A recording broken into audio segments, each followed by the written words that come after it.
नमस्कार दोस्तों, labour laws station में आपका स्वागत है। जो लेबर कोड्स की सीरीज हम डिस्कस कर रहे हैं उसमें आज हम डिस्कस करेंगे salient feature of code on social security 2020। ये सोशल सिक्योरिटी एक्ट कोड है जो 2020 में पास किया गया था। The code on social security 2020 aims to consolidate the laws relating to social security with the goal to extend social security to all employees and workers both in organized sector and unorganized sector. That means the provision of social security under this code are being extended to both organized sector and unorganized sector. संगठित कामगार और असंगठित कामगार सबको इस social security code के लाभ मिलेगा। This code rationalizes, amalgamates and simplifies the provision of 9 existing labor laws. 9 existing labor laws हैं, उनको मिला के एक कोड बनाया गया है जिसका नाम है कोड ऑन सोशल सिक्योरिटी 2020। ये जो 9 एग्जिस्टिंग लेबर लॉज हैं जो सोशल सिक्योरिटी प्रोविजंस आज की डेट में प्रोवाइड करते हैं, आइए देखते हैं कौन से इनको एक ही एम्बिट में लाया गया है। The first one is the employees compensation act 1923, जो भी कई बार किसी वर्कर को लग जाती है, इंजरी हो जाती है या उसकी डेथ हो जाती है तो उसको एम्प्लॉइज कंपनसेशन एक्ट 1923 के तहत कुछ कंपनसेशन मिलता है, सोशल सिक्योरिटी प्रोविजंस मिलते हैं।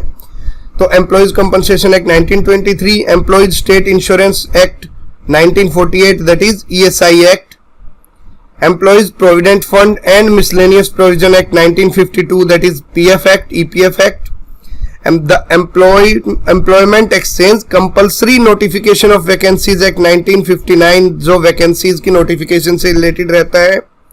Next is the maternity benefit act 1961, जो प्रेग्नेंट लेडीज को जो मदर बनती है उनके लिए जो है the maternity benefit act 1961। Then is the payment of gratuity act 1972 जो ग्रेट्युटी प्रोविजन से रिलेटेड है। The next is the Cine-Workers Welfare Fund Act 1981, जो सिनेमा से रिलेटेड सिनेमा के अंदर जो वर्कर्स काम करते हैं उनके वेलफेयर के लिए Cine-Workers Welfare Fund Act 1981 बनाया गया था। Then is the Building and Other Construction Workers Welfare Cess Act 1961, Welfare Cess Act 1966 sorry. तो ये BOCW, हमने BOCW एक्ट भी देखा है जो 1993 में बना था, तो उसी से रिलेटेड ये वेलफेयर सेस एक्ट 1966 में जो बनाया गया था उसको भी इसी सोशल सिक्योरिटी प्रोविजन के एम्बिट के अंदर ले लिया गया है। हमने एक BOCW के अंदर क्या क्या फैसिलिटीज मिलती हैं महाराष्ट्र में, जो भी कंस्ट्रक्शन वर्कर्स काम कर रहे हैं मुंबई में या महाराष्ट्र में, उनको BOCW से वेलफेयर सेस एक्ट के तहत क्या क्या प्रोविजन मिलते हैं, क्या क्या फैसिलिटीज मिलती हैं, वो हमने एक अलग वीडियो बनाई गई है जिसका लिंक डिस्क्रिप्शन बॉक्स में दे दिया जाएगा। The unorganised workers social security act 2008, जो असंगठित कामगारों के लिए जो सोशल सिक्योरिटी एक्ट बनाया गया था वो 2008 में बनाया गया था। और ये BOCW सेस एक्ट है, ये 1996 है। आई थिंक यहाँ पे गलत लिखा गया है, this is 1996 act, this is not 1966 act. The code has brought newer forms of employment such as gig workers, platform workers into the ambit of social security, जो पहले इसके ambit में नहीं थे, जैसे कि गिग वर्कर्स थे, प्लेटफॉर्म वर्कर्स थे, उनको भी इस कोड के अंदर सोशल सिक्योरिटी प्रोविजंस प्रोवाइड किए जाएंगे। The code has defined various terms such as career center, contribution, employment injury, fixed term employment, aggregator, gig worker, platform worker, wage ceiling, wage workers etcetera. कई तरह की नई terms हैं जो पहले किसी भी एक्ट के अंदर डिफाइन नहीं थी, जैसे करियर सेंटर है, फिक्स्ड टर्म एम्प्लॉयमेंट है, वो भी इस कोड के अंदर वेल डिफाइंड की गई हैं। इनकी डिटेल्ड एक्सप्लेनेशन हम जब कोड को डिटेल्ड एक्सप्लेन करेंगे close by close, section by section, तो उसके अंदर इनकी डेफिनेशंस को हम देखेंगे।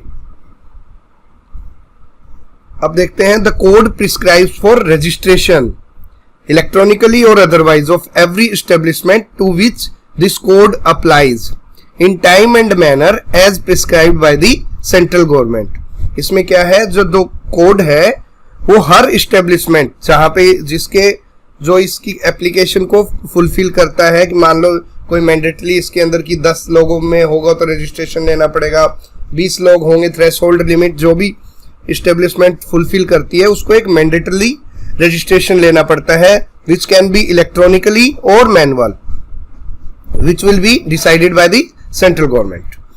Constitution of various social security organizations has been prescribed under this code। जो कुछ सोशल सिक्योरिटी ऑर्गेनाइजेशंस बनाई जाएंगे, अभी भी है, जैसे पीएफ है, ईएसआईसी है, ये सोशल सिक्योरिटी ऑर्गेनाइजेशन। ऐसे ही इस कोड के अंदर भी कुछ सोशल सिक्योरिटी ऑर्गेनाइजेशन बनाई जाएंगी, जो कि जो सोशल सिक्योरिटी प्रोविजंस हैं, जो स्कीम्स हैं, वो लोगों को, वर्कर्स को, अनऑर्गेनाइज वर्कर्स और ऑर्गेनाइज वर्कर्स को उसका देखभाल करेंगे, उसका ध्यान रखेंगे, उसके इम्प्लीमेंटेशन में सहायता करेंगी। तो इस तरह की constitution of various social security organisation has also been prescribed under this code. तो आइए देखते हैं हम कौन सी सोशल सिक्योरिटी ऑर्गेनाइजेशंस हैं। The first one is board of trustees of the employees provident funds, that is central board. तो ये ईपीएफ बोर्ड बना दिया जाएगा। अभी ईपीएफ है, employees provident fund organisation, EPFO है। तो अभी बाद में जो बनेगा वो बनेगा the board of trustees of the employees provident fund. EPFO को चेंज करके बोर्ड ऑफ ट्रस्टीज की ऑर्गेनाइजेशन बना दी जाएगी। Second is the employees state insurance corporation, ESIC. ये अभी भी है, आगे भी ईएसआईसी एक कॉर्पोरेशन बॉडी ही रहेगी। Third is the national security board for unorganised workers, या फिर नेशनल सोशल सिक्योरिटी बोर्ड। जो अभी अनऑर्गेनाइज्ड वर्कर 2008 एक्ट है, उसके अंदर उसी की तरह इस कोड के अंदर the national social security board for unorganised worker भी बना दिया जाएगा। स्टेट गवर्नमेंट के लिए भी बनाएगा, ये नेशनल लेवल पे बनेगा, स्टेट लेवल पे रहेगा the state unorganised workers social security board. और last one is the state building workers welfare board. अभी भी बीओसीडब्ल्यू वेलफेयर जो सेस एक्ट है उसके अंदर भी बोर्ड बनाए गए हैं, और इसके अंदर भी the state building workers welfare board. It also provides for supersession and reconstitution of social security organisation by the central और state government on the grounds of their inability to perform works efficiently और abuse of power और jurisdiction. ये पहले किसी भी act के अंदर नहीं दिया गया था कि अगर कोई ऑर्गेनाइजेशन काम नहीं कर रही है या अपनी पावर का मिसयूज कर रही है, अब्यूज कर रही है, ज्यूरिसडिक्शन से बाहर जा रही है, तो हम उसको रिकॉन्स्टिट्यूट या फिर उसको बिल्कुल हटा नहीं कर सकते, सुपरसीड नहीं कर सकते थे। तो इस कोड के अंदर ये बहुत ही अच्छा प्रोविजन दिया गया है कि it provides for the supersession and reconstitution of that social security organisation by central or state government which is not working efficiently or which are misusing their powers। ठीक है जी। Under this code, the central government is also authorized to frame schemes for self-employed workers or any other class of worker to provide social security benefits। कि इसके अंदर ये भी है कि अगर सेल्फ एम्प्लॉयड वर्कर्स हैं कि जो किसी के एम्प्लॉयमेंट नहीं ले रखी, किसी के अंडर काम नहीं करते बट खुद काम करते हैं, जैसे कि एग्जाम्पल देखते हैं रिक्शा चालक किसी के अंडर काम नहीं करते, खुद की रिक्शा लेते हैं और चलाते हैं, तो रिक्शा वर्कर्स हैं जो वो हैं सेल्फ एम्प्लॉयड वर्कर्स। तो इस टाइप के वर्कर्स जिनके ऊपर सोशल सिक्योरिटी एम्बिट से बाहर हैं, जो उन सबको लाने के लिए central government is authorised to frame some schemes for them. और किसी और भी क्लास ऑफ वर्कर्स अगर आ जाते हैं फ्यूचर में या अभी इस कोड के अंदर नहीं उसके रिलेटेड रूल्स बन पाते हैं, तो सेंट्रल गवर्नमेंट को ऑथराइज किया गया है कि दैट क्लास ऑफ वर्कर्स को भी सोशल सिक्योरिटी एम्बिट के अंदर लिया जाए, तो उसके लिए रूल्स फ्रेम कर सकती है government of India. The code authorises employers of industrial establishment employing 100 or more persons to maintain a PF account, PF is Provident Fund account, by making an application for approval to central government. No such approval shall be granted if the employer has defaulted in last 3 years in payment or committed any other offence under these social security provisions। जो act अभी लागू है जैसे PF act है या ESIC act है। तो इसमें क्या है, अगर कोई भी एस्टेब्लिशमेंट, कोई फैक्ट्री है, कोई और एस्टेब्लिशमेंट है, कोई ऑर्गेनाइजेशन है, वो 100 और मोर वर्कर्स अगर एम्प्लॉय कर रही है, तो उनको एक मैंडेटरली PF अकाउंट के लिए एप्लीकेशन करना पड़ेगा to the central government, not to the state government. और सेंट्रल गवर्नमेंट उसका अप्रूवल देगी, जो भी बॉडी रहेगी उसका अप्रूवल देगी, एनफोर्समेंट बॉडी, रजिस्ट्रेशन बॉडी, ठीक है। और अगर उस ऑर्गेनाइजेशन के डेटाबेस से पता चलता है कि उसने लास्ट 3 इयर्स में पीएफ की पेमेंट डिफॉल्ट की है या कोई और इंस्पेक्शन के दौरान उसने ऑफेंस पाए जाते हैं लास्ट 3 इयर्स के, तो उसको पीएफ अकाउंट का रजिस्ट्रेशन नहीं दिया जाएगा।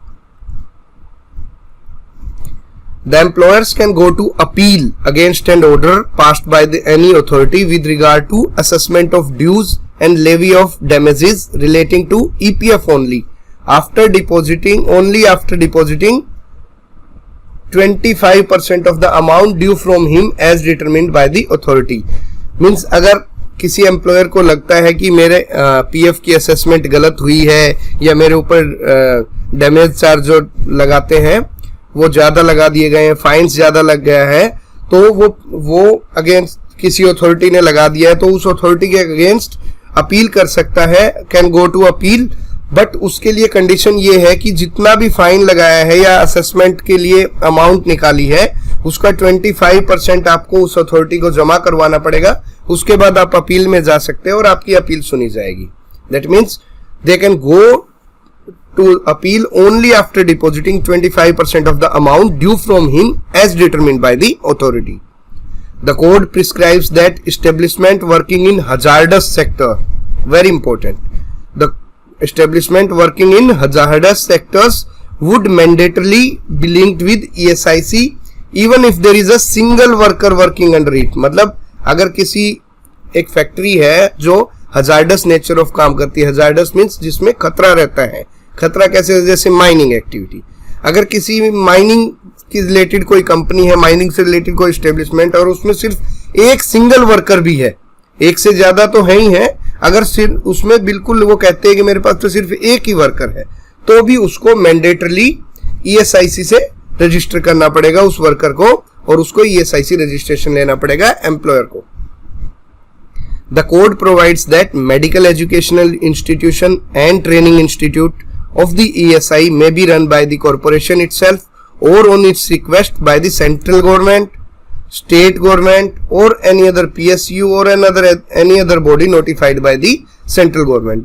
ESIC हॉस्पिटल होते हैं, मेडिकल ट्रेनिंग इंस्टीट्यूट होते हैं, मेडिकल एजुकेशनल इंस्टीट्यूट होते हैं, MBBS कॉलेज होते हैं जो कि ESI रन करता है, ESI ऑर्गेनाइजेशन के अंडर रहते हैं। तो अगर ESI या तो वो खुद भी रन कर सकता है और अगर वो चाहे तो वो रिक्वेस्ट करके सेंट्रल गवर्नमेंट को बोल सकता है कि आप ESIC मेडिकल इंस्टीट्यूट या फिर ट्रेनिंग इंस्टीट्यूट रन कीजिए।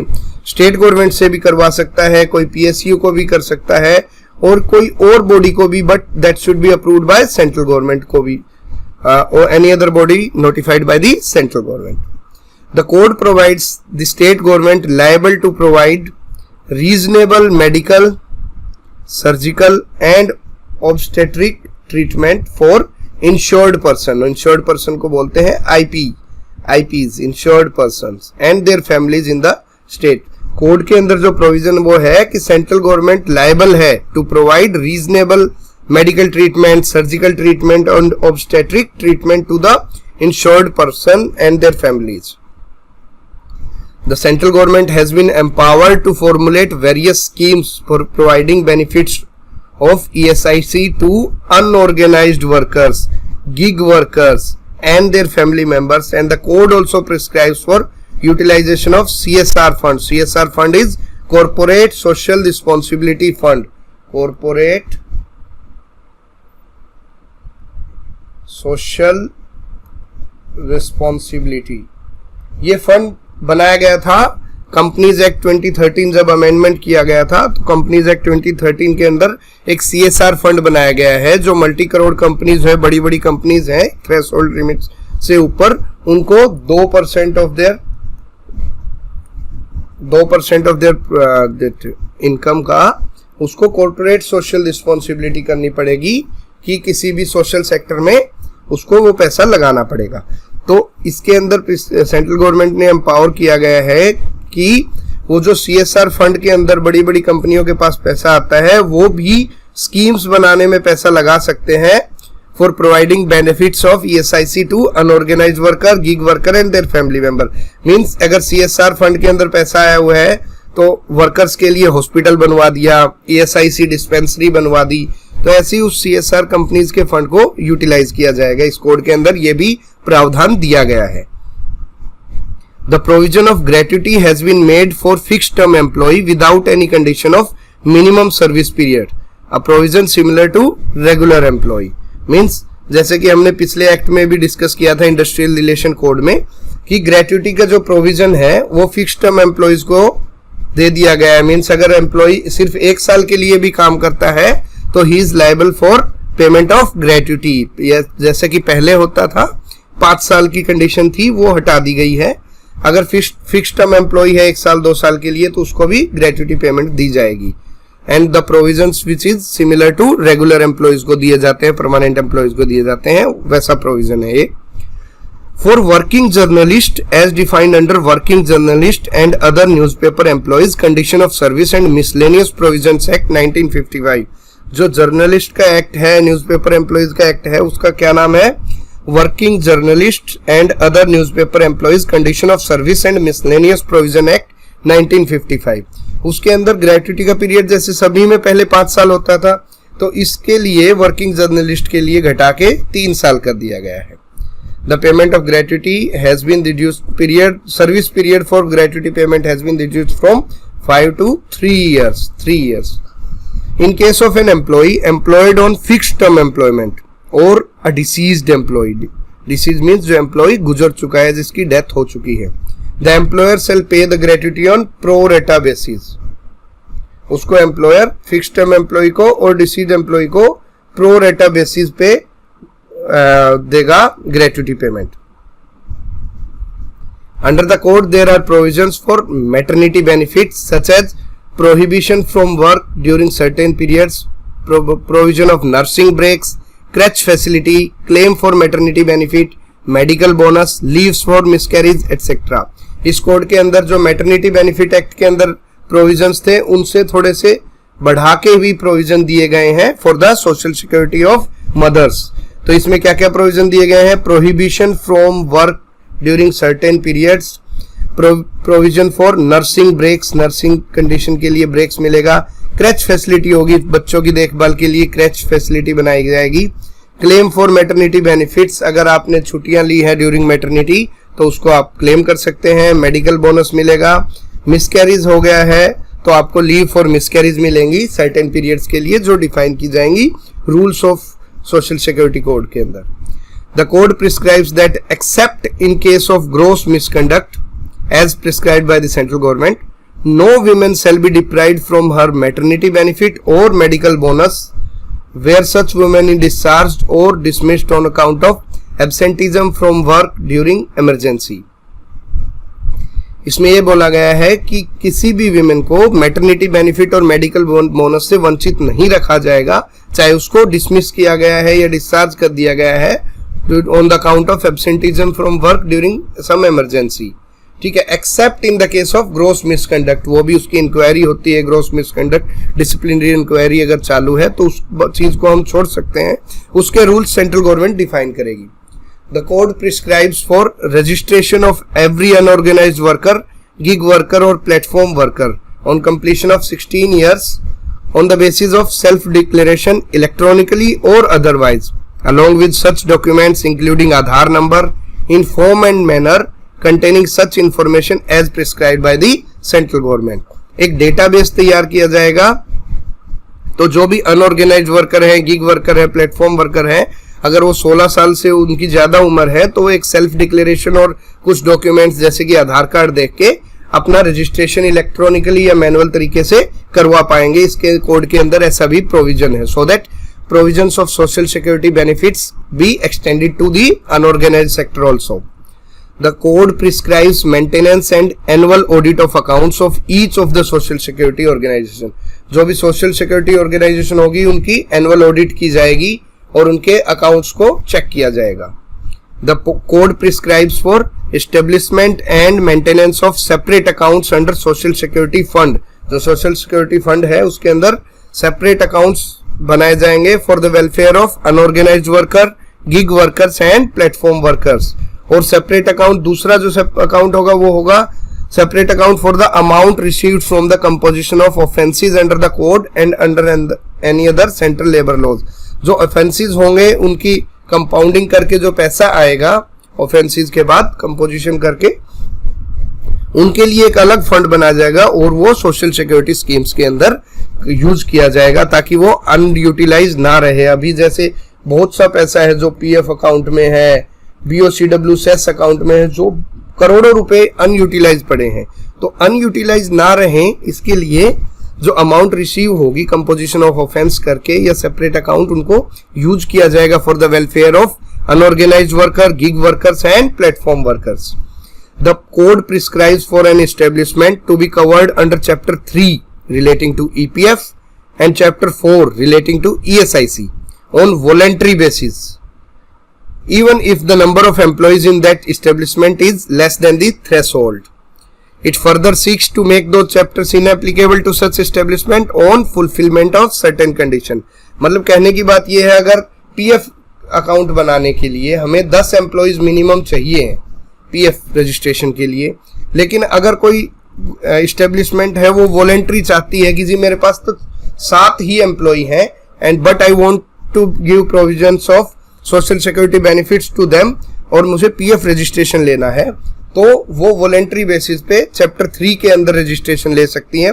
ऐसे ही चैप्टर 4 के अंदर ईएसआईसी में ले सकती हैं अगर थ्रेशोल्ड लिमिट से कम वर्कर्स भी उनकी ऑर्गेनाइजेशन के रोल पे हों, और अगर वो थ्रेशोल्ड लिमिट अचीव कर लेते हैं, 7 का 10 अचीव कर लेते हैं, तो चैप्टर 3 और 4 के प्रोविजंस उनके ऊपर से इनएप्लीकेबल हो जाएंगे। The code empowers the central government by order to defer or reduce employers' contribution or employees' contribution or both, payable under its chapter 3 and 4 for a period of up to 3 months at a time in respect of establishment to which such chapter applies for whole of India or part thereof in the event of pandemic, endemic और national disaster। Means जो part 3 और 4 के अंदर register हैं कुछ establishment, तो central government को power है कि उनको कम कर दिया जाए, डेफर कर दिया जाए जो एम्प्लॉयर का कंट्रीब्यूशन देता है, पीएफ कंट्रीब्यूशन या ईएसआईसी, और एम्प्लॉयज का कंट्रीब्यूशन देता है अगर वहां पे कोई जैसे कोविड आ गया था, नेशनल पेंडेमिक आ गया था, एंडेमिक आ जाता है या नेशनल डिजास्टर हो जाता है, तो 3 महीना at a time, 3 months at a time के लिए वो डेफर कर सकते हैं, रिड्यूस कर सकते हैं एम्प्लॉयर्स कंट्रीब्यूशन और employees contribution, with the aim of making a national database for unorganized sector worker. Registration of all these workers would be done on an online portal under the code, and this registration would be done on the basis of self-declaration through simple procedure which would facilitate the extension of benefit of various social security schemes to beneficiaries in unorganized sector। मतलब एक national database तैयार किया जाएगा unorganised sector worker का, जैसे कि अभी किया जा रहा है ई श्रम कार्ड जो बनाए जा रहे हैं और उनका रजिस्ट्रेशन किया गया है, वो इसी कॉन्टेक्स्ट में किया जा रहा है कि एक नेशनल डेटाबेस बनाया जा रहा है असंगठित कामगारों का, अनऑर्गेनाइज्ड वर्कर का, ताकि उनको भी सोशल सिक्योरिटी स्कीम्स के बेनिफिट डायरेक्टली दिए जा सकें, और उनको रजिस्ट्रेशन के लिए ज्यादा वो नहीं है, उनको सेल्फ डिक्लेरेशन के बेसिस पे उनका रजिस्ट्रेशन कर दिया जाएगा। The code makes it mandatory for all the establishment with 20 or more workers to report the vacancy position in their establishment.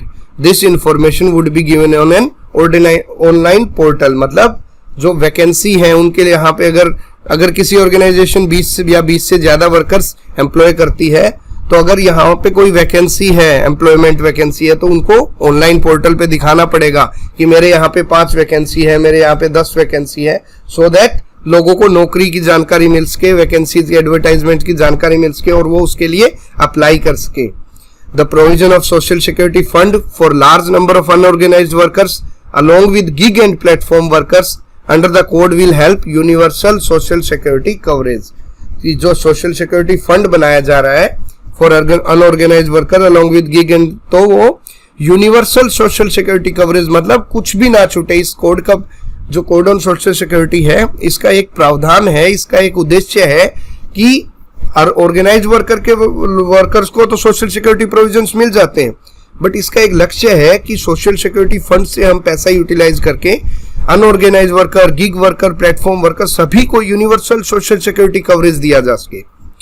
The code also prescribes provisions in relation to compounding of offence by officers authorized by the central government in relation to EPF and ESIC, and officer authorized by appropriate government in relation to other provision of the code, for a sum of 50% of the maximum fine provided for such offence punishable with fine only, and for a sum of 75% provided for such offence punishable with imprisonment not more than 1 year and also with fine. Means all these acts under this code has also been made compounding acts, compounding offences. Earlier they were non-compounding offences, but now they have been made compounding offences, और एक compounding officer, gazetted officer of the government बनाए जाएंगे अगर appropriate central government है, जैसे कि PF और ESIC के केस में, तो एक कंपाउंडिंग ऑफिसर बना देंगे जो कि अगर मैक्सिमम फाइन रहेगा, पनिशेबल विद फाइन है, तो उसको 50% तक कंपाउंडिंग कर सकते हैं, और अगर punishable with not more than 1 year imprisonment है तो उसको 75% तक फाइन, मैक्सिमम फाइन कर सकते हैं, कंपाउंडिंग कर सकते हैं. तो ये basically code on social security act के जो समरी थी, सेलिएंट फीचर थे, हमने डिस्कस किए. And detailed and section by section discussion of the code on social security will be discussed in upcoming videos that we will be taking care in coming few months, and every aspect of all these labor codes will be taken care of. So how did you find this video? Please comment in the comment box and subscribe the channel for latest labor laws updates. Thank you very much.